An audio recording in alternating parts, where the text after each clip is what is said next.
Egypt is emerging as a major player in the global south. And what does an ever-growing refugee crisis mean for the world? Hello, I'm Mike Walter, and welcome to a special edition of The Heat.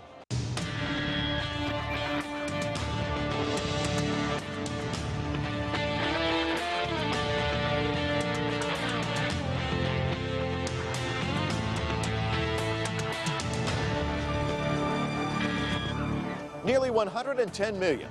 That's the number of people the United Nations says have been forcibly displaced worldwide. Factors such as conflict, climate change, and economic instability have only worsened the refugee crisis. In just a few minutes, I'll discuss those issues with the president of the International Committee of the Red Cross. But first, my interview with Egyptian Foreign Minister Sameh Shoukry. He spoke with me about Egypt's role at the UN, its relationship with China, and much, much more. Mr. Foreign Minister, thank you so much for meeting with us. I know it's been a busy day. It's been a very busy week. The theme this year for the United Nations General Assembly was rebuilding trust and reigniting global solidarity, accelerating action on the 2030 Agenda and the Sustainable Development Goals towards peace, prosperity, progress, and sustainability for all. That is big. How do you think this week went in terms of achieving that? At least, if not achieving it, but at least there's a consensus about the need to exert more effort to preserve the multilateral system, to recognize where we have succeeded and where we need to exert more effort, and to set our sights on an expedited effort to meet the challenges and to respond to the difficult situation that we find ourselves in as an international community, whether politically in terms of the conflicts that exist and the inability of the multilateral system to effectively deal with them, in terms of achieving the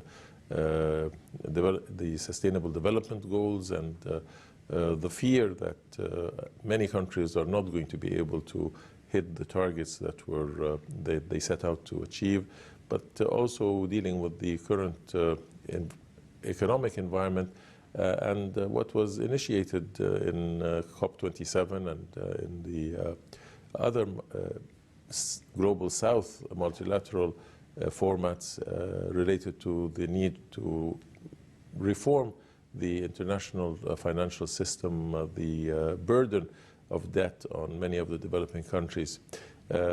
The lead up into COP28 and to what extent commitments have been respected and honored in providing the finance, in dealing with loss and damage, and the funding of the achievement that was a highlight of COP27, which is the funding of loss and damage. I hope that with the consensus that exists, that there will be now implementation of all of these areas of reform so that we can regain the level of trust and deal with the commonality of the challenges. There's been a lot of high-level meetings between leaders in China and Egypt of late. We've watched a lot of that going on. How would you describe the relationship between these two countries right now? It's a very special strategic relationship. We have elevated the relationship to new heights and continue to coordinate and to extract mutual benefit from a relationship with very strong foundations in history and in our association to civilization, old civilizations, and their impact in forming our common heritage. And we value greatly the level of cooperation and coordination and similarity of views in many areas, whether political or economic. The Belt and Road Initiative has hit its 10-year mark. Your president was in China not too long ago, and he talked about how pretty much the BRI dovetails with Egypt's own 2030 vision for comprehensive development. Can you talk to me about that relationship between these two countries, how the Belt and Road Initiative does dovetail with that, and where do you see that relationship going? Well, we think that the interconnectivity that is created by the Belt and Road, the potential subsequent effects in increased levels of trade and commerce and the relationships and investments opportunities that the expansion and the refinement of the Belt and Road Initiative will create, the dynamics that fulfill our developmental objectives and take advantage of the infrastructure that we have developed over the last 10 years. So we are set to the implementative stage and see the value of greater economic integration among states that have traditionally always had a very strong bilateral relations. We saw China broker a deal between Iran and Saudi Arabia. What does that tell us about China's role on the global stage and involvement in your region of the world? Well, China's involvement has always been welcomed. China has taken principled positions in support of many of the issues of interest to the Arab world, to Egypt. There is a parallelity of views on many of the situations that has arisen in our part of the world. And there's a high degree of confidence in that China does operate on the basis of the principles and of the Charter, and thereby its involvement necessarily as a permanent member of the Security Council and its stature adds additional elements of weight and the ability to impact issues and challenges in our part of the world and elsewhere. I think it's a matter of the interconnectivity between all of the regions of the world, and that for countries that have the ability to positively impact and resolve crisis and also meet the challenges, China is certainly in a position to do so. You're in an area that has some tensions. In fact, there's tensions between Egypt and Israel since a border attack in June, and this ongoing turmoil that we see. It's a story that just never seems to end, Israel and the Palestinians. Can you talk about the plight of the Palestinians? There's been so much talk here in this country, the United States. It seems like every president appoints somebody to do something about the Middle East piece. You know, it was George Mitchell, and then it was John Kerry, and I mean, the list goes on, and yet nothing seems to get done. You're there. What's that like, and how would you describe the plight of the Palestinians? Well, just as a qualification, you started by tensions between Egypt and Israel, and that isn't the case. We have a working relationship and a high degree of coordination and a relationship which is built on the foundations of the peace agreement, and that we continue to address the bilateral relationships. And any incidents that do occur are quickly resolved within the coordination between the two countries. So I wouldn't categorize as there being any tensions. There is at times a variation of opinions, and we do have issues that we raise with our Israeli friends, foremost among them how to address the Israeli-Palestinian issue. And we support both the Palestinian and the Israelis in promoting dialogue and the return to the peace process, so as to implement what is the international community's recognized resolution of the conflict, which is the two-state solution. We've held with Jordan the Aqaba and the Sharm el-Sheikh process to decrease the level of tension between the Palestinians and the Israelis, and to facilitate confidence-building measures and their ability to work together to maintain tranquility, so that we can open subsequently more in-depth dialogue as it relates the resolution of the conflict. But certainly we recognize that the current conditions and policies of the Israeli government has not been as forthcoming as we wish, and we continue to have an open dialogue to encourage the Israelis and the Palestinians to forge forward and definitively resolve the crisis or the situation between them. You look around your region, you can look to the south, and there's Sudan, where there's also fighting underway. What role does Egypt have in trying to bring about some sort of peace there? And And when you look at that and the loss of life and the fighting, what are your thoughts? Well, of course, Sudan is our direct neighbor to the south. We have a long history of association and interrelationship at the people-to-peoples level. And we are highly concerned with the conflict, the military nature, the effects on the humanitarian conditions, and the instability that the situation can produce in the region, and that can have a ripple effect as it relates to the neighboring states. We have been in consultations with all of the various Sudanese political elements to advise moderation, cessation of hostilities, broadening the political dialogue to resolve this crisis, but also to put in place a roadmap for the future. We have expanded that when President Sisi hosted at the summit level the neighbors of Sudan, again, a group of countries that have strong relationships and contacts with Sudan and are at the same time the most affected by the instability and by the influx of our Sudanese brothers and sisters who are seeking shelter and refuge from the current conflict and the consequent economic burdens that are attached to that. The summit delegated to the foreign ministers who met in N'Djamena to put in place practical measures that could be implemented to relieve the crisis, and that was done. And we met here again to refine and to distribute the responsibilities in implementation of the roadmap. And we do so in consultations with the other formats, whether it's the trilateral, the quadrilateral, the African Union, the IGAD. I think the situation is of great concern to the region, might produce very adverse consequences, create a vacuum that will be taken advantage of by the spread of terrorism. So we have every interest to do whatever we can to resolve the conflict.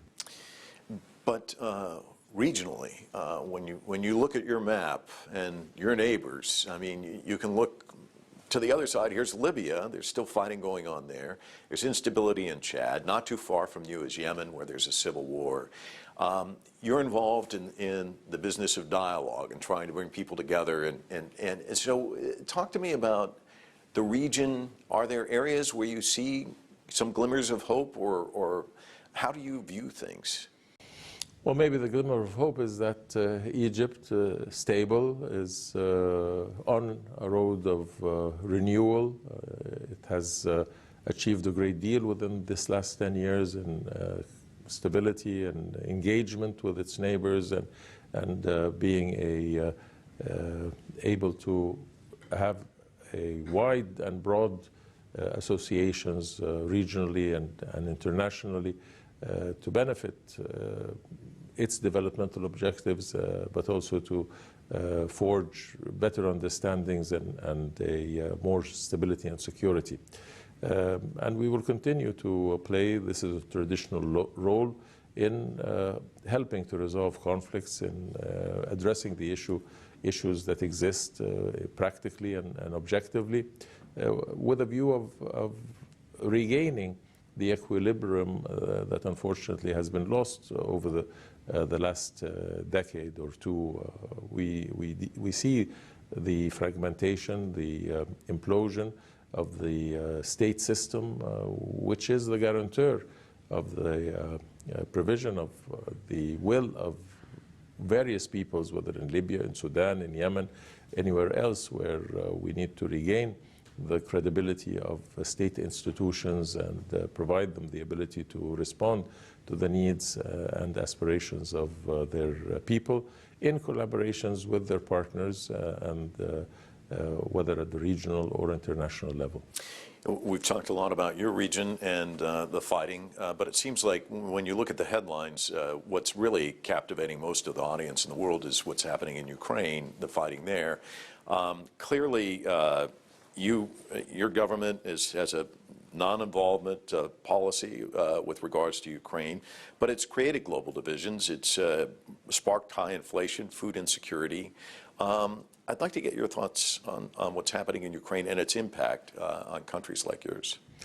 I think it's had a quite a considerable impact, as you mentioned, the food insecurity, the inflationary pressures, the rise in energy costs. All of this has had an effect, a very negative effect on our developmental objectives, especially that it comes in the aftermath of 2 years of the COVID, and consequently this has compounded the negative effects not only on Egypt but on very many countries in the developing world. And we will continue to encourage a resolution of this crisis, utilizing diplomatic means, recognizing that in conformity with the Charter of the United Nations, that conflicts should be resolved through peaceful means, and also the recognition that the consequences of this conflict has had ramifications of a wide nature, and in globalization the effects can be global in nature, and thereby have an impact on the normal man and woman in the street. BRICS, Egypt's been invited to join. How important is it joining that bloc? Yeah, it's a very important development, something that we have sought and have had very strong bilateral ties with all of the original members of BRICS. So our inclusion into this grouping, I think, will be beneficial for Egypt and the other BRICS members in creating a wider area of cooperation economically for all of us, and increase the level of our coordination, of the volume of our trade, in developing more tools to address the challenges that we face in the economic and financial sectors, and be able to speak with a unified voice related to what we started with, which is the reform of both the multilateral system and, more importantly, the global financial and economic system. The world has changed, and I think BRICS is well geared to be a representative voice of the global South. Minister Shoukry, thank you so much for your time. Thank you. We now turn our attention to the global refugee crisis. The United Nations' latest count finds there are more than 35 million refugees around the world as conflict and climate change push many into poverty and hunger. How are countries dealing with this situation? Mirjana Spoljaric is president of the International Committee of the Red Cross, and she talked to me about her organization and what it's doing to prevent further disasters. Mirjana, earlier this month you were in China, and the relationship between the ICRC and Beijing seems to be growing. Can you describe what that's like? China is becoming an increasingly important humanitarian actor globally, you know, given its weight geopolitically, both at the global and at the regional level. It is important for us to expand the relationship and to see how China can support the ICC in its role as an independent, impartial and neutral humanitarian actor. Where do you see that relationship going? I mean, obviously you hope that it grows. What did the dimensions of that look like to you? I was at the Nightingale Award ceremony, and what struck me at that event was how deeply rooted the humanitarian solidarity is in the Chinese understanding and in the Chinese form of life. And we spoke about this a lot when I was in China, that to protect a minimum of humanity in times of conflict, when it really becomes difficult and cruel and violent, is something that is intuitively understood, as is in my own European surroundings. So we have this commonality, and I think we can build on that and turn this into very concrete cooperation in reaching people in times of conflict, in situations of conflict, through the ICRC, because we can go to places that nobody else can reach. Part of your job, though, is sitting down with world leaders like Xi Jinping, but part of your job, and maybe you can talk about the duality of your life in the sense, because here you could be speaking to like one of the most powerful people in the world, and then perhaps the next day with somebody who's just on the most meager existence, barely surviving, balancing that and having that kind of life. I just wonder about what it's like to be in your shoes. You don't reflect so much about these things when you are in the situation. What you reflect on is the person in front of you. And I think one thing that we humanitarians have to do is to treat everybody first and foremost as an interlocutor and as a person with rights and dignity. And you know, we take it from there. But essentially for me, it's not more important to meet a politician than it is to meet a person who needs our assistance. It's so interesting because I saw you smile, and it's almost the smile of someone who doesn't spend a lot of time going inward because you have to spend so much time outward. And part of that outward was being in Chad before you came here. For our viewers who are just so unfamiliar with what we're seeing there, and we're seeing an enormous refugee crisis, and Chad is one of those countries where we're seeing that. How would you describe it? Chad, for me, and I was in Adre, at the border between Chad and Darfur, where most of the refugees are coming in from Darfur into Chad. That, for me, was a personally frustrating experience, because what I saw were hundreds of thousands of refugees, mostly women and children, on top of a population that is 10 times smaller with needs themselves and with a weak infrastructure to absorb so many people. These people need food, they need shelter, they need water, they need health support, they need to know what is going to happen to them. But this contrasts with the ability to help. If we compare the means we had in such situations to help the population affected by conflict with 2003, when the Darfur conflict was on and when we had to also at the same point deliver humanitarian assistance, today we can do much less because the number of conflicts has grown exponentially. Of course, our contributions have grown as well, but they have not grown at the same pace. Now, I'm not blaming our donors. They are very generous and they are very supportive of the ICRC. But fact is, we are today facing too many humanitarian challenges. And I'm just worried that they will overwhelm us and that we will just be overrun by the needs and not be able to manage them anymore. So we have to prevent the conflict. That's the only way to go forward. I know you were also in Libya. How would you describe that? Libya is a tragedy. What happened there is something that is, you know, that is also indicative of what we have to be prepared for. It's huge environmental pressures. And you see that across Africa. You have poverty, you have violence, and then on top of it, you have climate change impact that destabilizes already fragile contexts, or a context that have recently had to cope with conflict and underinvestments in infrastructure. And hence, the infrastructure becomes more vulnerable as well in times of natural disasters.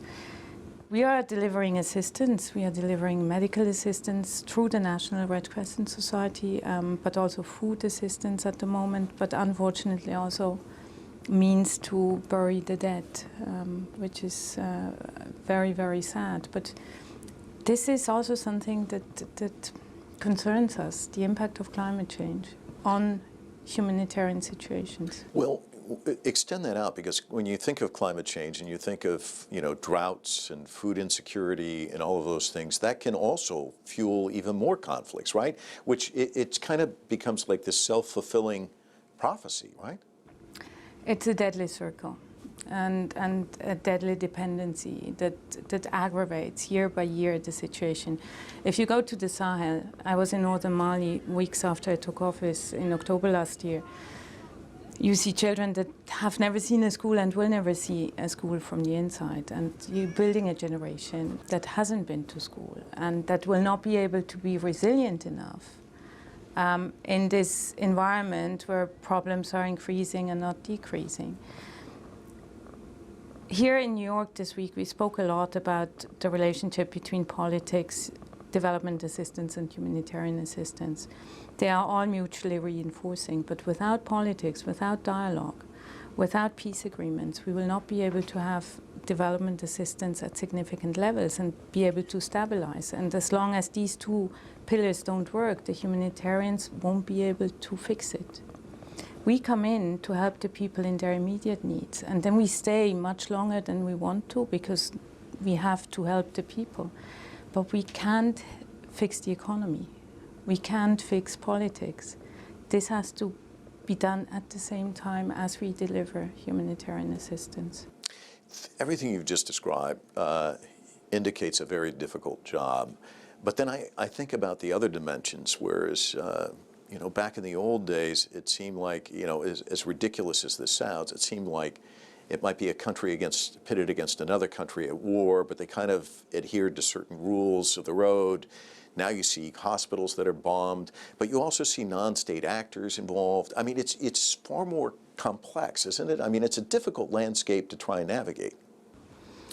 Journalists tend to focus on things that are not working and on situations that are difficult. But fact is, we have 20,000 people across the globe in 100 contexts of armed violence, and they deliver assistance and protection every day. We wouldn't be able to deliver this assistance if the rules weren't respected at all. But it is a daily negotiation. It is a daily call on everyone to uphold the rules in war so that we can have access to the civilian population and so that they are protected in their rights. We have to be pragmatic. I mean, there will always be a conflict and there will always be need for humanitarian assistance. But we also maintain a dialogue when nobody else talks. So we also fulfill this role of a neutral intermediary. We pave the way for everybody else to come in and sit down at the table and negotiate an agreement that will avoid violence in the future and allow development. And without development, these societies cannot stabilize and cannot return to a peaceful way of living. You gave this speech at Suzhou University while you were in China. You said that the ICRC had a responsibility to speak on behalf of peace at a time when the prospect of war appears in public discourse with an unsettling casualness and frequency. I think that sentence says a lot. Why do you think that is? Look, the natural reflex in a situation of conflict is you're either with us or against us. Now, if you follow that pattern, you create divides that become a self-fulfilling prophecy. And you reach a point where you risk dehumanizing the other, whatever the other is. We don't do that. We always stay in the middle. We always strictly stay in the middle at equidistance to all states, because all states have ratified the Geneva Conventions. We remain confidential when we have to, but we always remain in dialogue. And I believe that if we continue walking the talk, we continue proving that ultimately the best thing is dialogue. It can't be conflict. It can't be the employment of force. It has to be power through negotiation. Well, thank you so much for visiting with us. Appreciate it. Thank you. And we need to leave it there. I'm Mike Walter in New York. Thanks so much for watching.